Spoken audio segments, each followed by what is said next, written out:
I'm Nick Hernandez, and you're listening to the Positivity Matters podcast. On this show, we talk about well being from every which way. And today, we are going to do that in a playful way or a playful, sciencey way. And I think I've heard somewhere that we are doing play, and the goal, hopefully, or actually to not have a goal, but to have a mindfulness about fun as like a thing that can emerge. Anyways, Mia Sundstrom, it's so great to have you on the show. And I'm just going to try to summarize what you shared with me.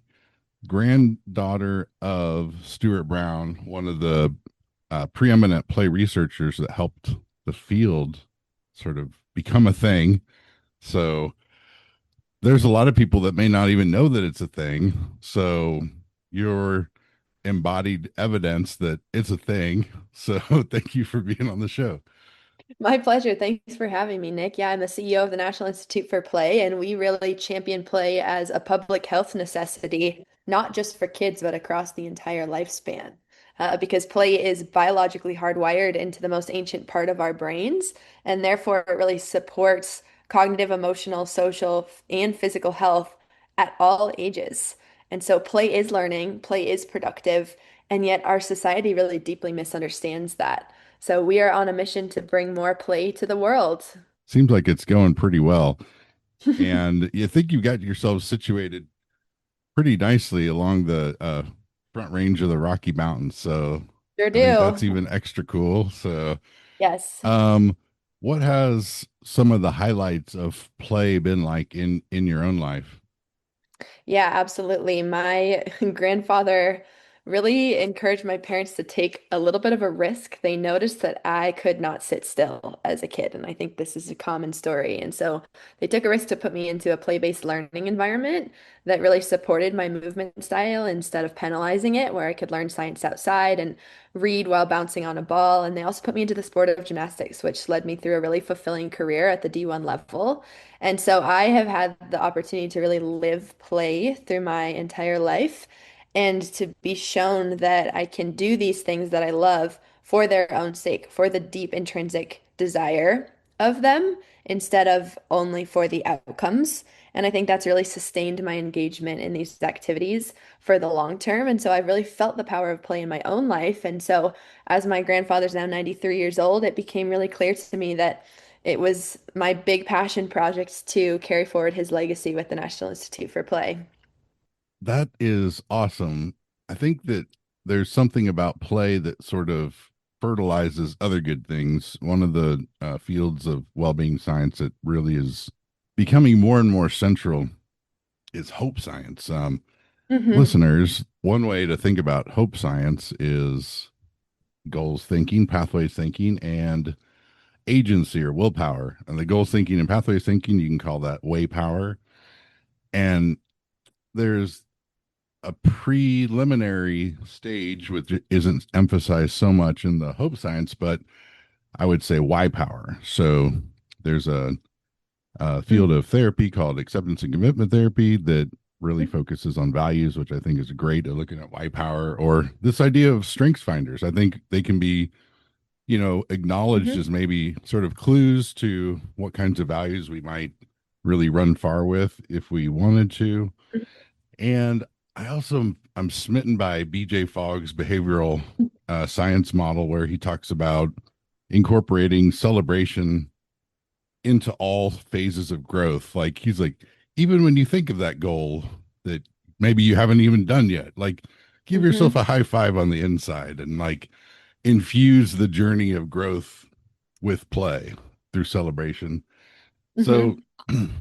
uh why power, way power, willpower, and wow power for the Hmm. celebration part. That's my over gross oversimplification of a bunch of different things, but have hope at the center. But I was like, the goal directed behavior is kind of, I think, connects with that seeking system from Hmm. the affective neuroscience and Hmm. the sort of the not having the emphasis be on the goal, but in the action itself, more like the play Hmm. side of it. Hmm. And of course, they're not mutually exclusive at all, but like the hope with the seeking. I don't know. It feels like play, grow, play, grow, play, grow. Exactly. It's kind of like a pattern of life that works pretty well. Compassion Exactly. is needed, but play, grow, play, grow, play, grow. Anyways, Yeah. I invited you on the show so you could talk, not me. So No, I love it. I mean, you're exactly right with the play grow model. I think that is happening on a neuroscientific level, right? Specifically when we're involved in physical play, it boosts the production of BDNF, just brain-derived neurotrophic factor. And this is a protein that promotes new neural connections and strengthens existing pathways. And it's basically our neuroplasticity protein. So what helps our brain grow, adapt, reorganize, change over time. That is the foundation of learning and of long-term cognitive health and growth. So there you go. Play Grow has a really scientific grounding. And of course, in early childhood development, that when our brains are growing at a rapid pace, that's extremely vital. But it remains true that neuroplasticity is a lifelong endeavor, and so our brains can continue to grow over time, and play helps to support that. I think one of the things you mentioned, there's an even little more nuance that listeners may be interested in, and that is this BDNF. I think they should call it something else because brain derived neurotropic factor sounds like something that's derived that's created in the brain and stays in the brain, but our muscles make BDNF Mhm. and it crosses the blood brain barrier. So our muscles build our brain in a way. Hmm. Hmm. Hmm. That is like literally gives me hope of the belief sort, the big, that my behavior matters. It's like Right, it's just written right into us. So right. it's like, Absolutely. and another one that this one just a little bit of reflection. I I don't have the logic proof. I didn't, go that far with philosophy. But how many how many uh how many goals can you derive from a value? Mm. I think it's infinity. Hmm. And the implication is in a way it's like having one value that we say yes to opens up a doorway to infinite hope Hmm. potentially. Hmm. I think that's as much good as philosophy's done me. But I feel good about just that. So uh with the strengths finder, I see these as sort of like low hanging fruit for goal setting Hmm. around our strengths. If we're already wired that way, it's like we don't have to look far to find domains in which to set goals and build this practical hope. But for the via, leadership, humility, appreciation of beauty and excellence, creativity, and judgment or open mindedness happen to be your top five. I was Yeah. wondering if you might share a bit about how you've seen those playing out through your work slash play. Yeah. I mean, I think that, you know, character is the foundation of everything good that we do and that we rely on. Character is who we are in the hardest moments, not in the easiest moments, right? It's easy to make the best decisions when things are going well, and character is really who you are when you fall back on kind of that baseline. Play is what helps us build that baseline. It's practice for life. It gives us the space to fail and to become resilient, to adapt to changing circumstances, to build empathy for one another, some of the core foundations of what we're trying to do. And so I think that for me, I have had a core value set since the beginning of college, and character is really important to me, and I try to stick with it as much as I can. And I would say that as you know, it's easy to get lost in the day to day as a leader of an organization, and we're growing and we're moving really quickly. And yet, every decision that I make, I always pause for a moment. There's this space between stimulus and response, right? And we have the choice to choose our response in that space. And so I think that I'm always really mindful of falling back on not just what my strengths are from VIA, but more importantly, what wasn't at the top of that list, right? And making sure that I'm constantly thinking about how to make decisions with leadership, humility, creativity, judgment, but also with all of the other pieces that need to be present kind of in that space of character. So I think VIA is a great grounding for us to understand our strengths and also for us to fill in the gaps, right, between our value aspirations and our behavior. And so I think for me, what VIA gives is this framework to be able to, when things are speeding up really fast and you're under pressure and there's a lot going on, to take a moment and to make sure that decisions are made with values at the forefront, because that's what sustains long-term progress and builds a culture that people are proud to be part of. And so at the end of the day, that's what matters most to me. Well said.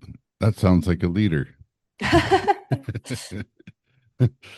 There's a cool thing about the strengths. I think you can look at them as values, and then once you have some core values in mind, there's like a field of research called. I'm saying this because I'm sure you know this already, but like listeners may not have heard of some of this stuff. So, Hmm. uh, self self affirmation theory. It's basically that calling to mind your values, like when you're stressed, can be a way to like recenter. Hmm. Um, and I think there's kind of like a circuit that's just a continuous loop, like values, goals, pathways, action, and just keeps going Hmm. around. So at any place on there, if we get derailed, just come back to values. Yeah, It's like exactly. don't hold on to I'm this may fly in the face of the gritty people. Sorry, gritty people. Don't hold on to your goals too tightly, like because you can create an infinite number of goals from your values. So what's in the words of that song from Frozen, like let it go. But Yeah. anyways, so I think like the taking the action towards meaningful values is the extent of what's directly in my control within my power. Hmm. And so like the accomplishment and the rise in agency is awesome, but it's like it's not as central because that part's kind of out of my control. Hmm. But yeah, sorry, I'm riffing too much again. No, But it's good. uh, Good. I see there's a framework of play styles, and I'm seeing right off the bat Tinkerer. That just appeals to me. I'm an idea tinkerer, I think. Let's see, a social connector.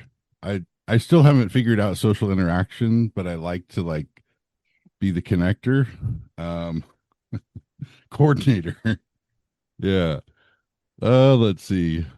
Um, I don't. Well, yeah, debater probably. It's more like Socrates is a hero, so he wasn't really a debater, but it kind of comes off like that sometimes. I think emotional explorer again, same thing. I'm like, how does that work? I'm trying to figure it out because I see it in action, like in the field and other people, and I'm like, I bet that's emotion. Um, and builder. Yeah. I think those are some of the in the weeds from the big play styles. But tell us about these the play styles and do you have a pathway that you like to weave through all that? Yeah, absolutely. Well, I think the play styles, like any framework, as we've talked about, has its limitations.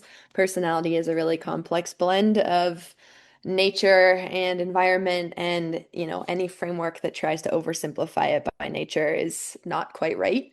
And so we are aware of that with play styles. This is not meant to be rigid or profiling. It's just meant for people to get back in touch with their deep intrinsic motivators when it comes to those activities that they have natural predilections for in terms of entering that play state. And so these were created after taking thousands and thousands of clinical play histories of different folks and starting to notice patterns in the ways that people like to play.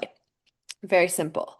And so we have six sort of primary play styles with a bunch of subtypes under that, because what we often misunderstand is we think of play as a board game or as our child's sport, but in reality, it's a whole lot broader than that. play is really any activity where you enter that state of being where you lose track of time, where it's done for its own sake, where it evokes positive emotions like joy and awe, where it's self-reinforcing and it has long-term benefits. So there's lots of different subtypes in here that kind of show that play can encompass things like organizing, right? Which people might not think about. And so this is just a framework that helps people get in touch with how do I like to play? Like, what does that actually look like for me? Because oftentimes that's something that as we grow older, we lose touch with. And it's still lying dormant inside of us, but we need something to help us reactivate it. So that's what this framework is meant to do. If you were to rank yours, um, how would you rank these? Oh, I am a mover, number one, an explorer, number two, competitor, number three. Yeah, I am a combination of those three things, which is why I loved being an athlete. So, Hmm. What are some of the sub descriptions under those that speak to you? sports competitor, adventurer, and kinesthete. Kinesthete just basically means someone who likes to move. Yeah, I would say those are my subtypes. I am a bit of a thrill seeker too, but I would say I'm a little more risk averse these days. So, You jumped out of a plane enough times to have that itch, done enough double scratch backflips that itch. to scratch that itch. Yes. Maybe Yeah. even more. I don't know what's scarier. Like some of those things are like jumping out of a plane. So yeah, Right? that's amazing when you're like, oh, a human body could do that. Like Right? watching the gymnastics, it's like, no, that's not It's real. pretty crazy. I think it's all AI. But Fair enough. That's a reasonable assessment at this point. all right. So, uh, what would you like the future to look like for the field of play science, like as an ecosystem where there's like funders funding it, researching it, educators educating about it, Mhm. applications being made. And I'll take a step back. And one of the things that I had noticed, and I don't even know how it first, popped on my radar, but at the first Positive Psychology Summit, which took place in Lincoln, Nebraska in 1999, there Mhm. was one Brian Sutton Smith at the table. Yes. And Yes, yes. it seems like, aside from the humor slash playfulness and the via, that it's like it was there from the start. And then it kind of was like, you haven't really heard much from it. It's kind of been like crickets from in the world of positive psychology and well-being science. Hmm. And I think no, sorry, this is another researcher, Peter Gray. He had an article in like 2015 where he's like, yeah, kind of like humanistic psychology, positive psychology, flow science, like all these things. They're all saying play without saying play. And I Hmm. was just like, it just, mind blown, like, wow, they're all connected through play. So, anyways, Hmm. is it great that they're just in their sort of separate tracks, or is there like a reunion of play and well-being science in the future? You Or I know, mean, what's on your radar? What would you like to see? well, there's a lot that I would like to see. I think it is interesting. A lot of the play science has dropped off a little bit since the days of those three pioneers that you just mentioned and others who have done a ton of play science work. I think it's interesting. I think we're moving into an era where, with AI and with the influx of way too much information all over the place, some of it being real, some of it not being real, there's not much new that is happening. It's mostly, I think, what's going to define the next 20 years is our ability to make connections between things that maybe both already exist, but that we haven't thought about in unison or in collaboration or in connection before. I think that's kind of where our frontier of knowledge in terms of like what's really going to be powerful to move us forward is going to fall. And so, from that sort of broad perspective, I think that the ability to connect play with some of these really well established, sort of more mainstream, super related interdisciplinary areas, whether that's psychology, neuroscience, right, ethology, all of these different aspects. I think that is what we're going to need to do to help our society recognize play as a public health necessity is to insert it in a meaningful and accurate way into all of those existing paths, and to make sure that it's part of the conversation and the word play is being used correctly and more, and people are becoming more familiar with all of it within positive psychology and well-being and flow and all of these things. So I think that's just almost linguistic at this point, but like connections that we need to draw because I do think that connections in this mass influx of new information is what matters the most to distill the things that we can actually sift through and discern that make a difference. So that's kind of one thing. And then secondly, we need some more, I mean, we absolutely need research funding and we need a lot of it. The thing that's most interesting to me right now on the frontier of play science is this idea that our wearables, our Oura Rings, our Apple Watches, Whoops, are kind of claiming to be able to track our stress at this point, right? Because it's an altered physiological state of being. I think what would be really interesting and what we know of the play state is that it's also an altered state. And so, if there are biomarkers that we can study and test that can sort of identify the play state and be able to track that, given that we have all these tracking devices on us now at all times, that there's an amazing research study to be done there. I think the other one that I'm really, really curious about and that we need to do a really concerted interdisciplinary effort on is the link between play and depression and whether or not play can really be a foundational piece of working through depression and anxiety. And we know we have a lot of bits and pieces to help kind of explain that and how what the relationship is there, but I think we need more on that frontier sort of um, clinical mental health and the relationship with play there. So those are the two I would say that I'm most uh, intrigued by right now, but there's pretty much an endless amount. So hopefully that was a helpful overview. Yeah, the endless amount sounds like an infinite game. I think it always is. Okay.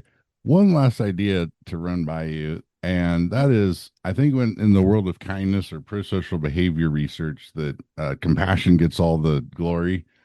But Hmm. I think there's something about just being able to have fun, Hmm. maybe like, solitaire or whatever. Like if you're able to get yourself into that place, Hmm. like then you can invite others into fun or play. And I Hmm. think that's kind of like a playful kindness of sorts. Or another one would be like a curator at a museum that helps people see the meaning of a work of art, and get drawn into the beauty or like that sense of meaning. And a broad umbrella that I don't know what exactly what to call it, but like maybe like radiant kindness and have like that aesthetic and the playful. And then like the other piece, like, I would say with your grandfather, like a constructive kindness, kind of the mentor slash teacher kind of kindness. Hmm. So those are like, compassionate, like reduces suffering now, radiant adds good now, constructive builds capacity for reducing suffering in the future or hmm. increasing good in the future. Hmm. Hmm. Um, is there a word already for that radiant kindness one that would encompass like a playful kindness, or am I just making stuff up? No, I love that. I mean, I think that can really be in any of these. Probably in more of the social connector. I think there's space always for more. But the radiant kindness is really interesting. I think that we come back to this idea that play is contagious. So while doing any of these activities, this is more about like, right, that's what's the activity type that engages me deeply.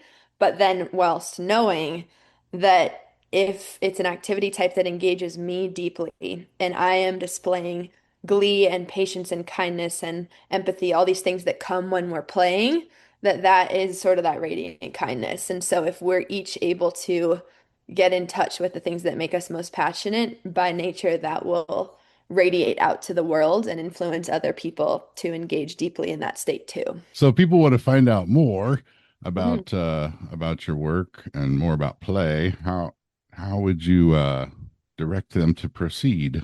Yeah, visit nifplay.org. We actually just launched a brand new website. I'm really excited about it. This play styles assessment is on there. We just launched a 90-day play journal. That's a way for you to invest in yourself and go through basically 1 to 2 minutes a day of building play back as a habit in your life. It sort of combines play science, reflection, and atomic habit building to really make play a central piece of what you do if you feel like you've lost it. So we're really excited about that. Our website is a gold mine of information. You can get lost in it for hours. And so we just encourage you to think about what does play look like for me and how can I honor that? And the biggest thing that if you take one thing away from today is just that the science has your back, right? You have permission to prioritize play. You will be better off for it, not just in your well-being, but in the way that you're productive in your relationships and every part of your life, because that's how human it is. This has been a joy because I think a lot is going to be emerging from the National Institute for Play. Thanks so much for having me.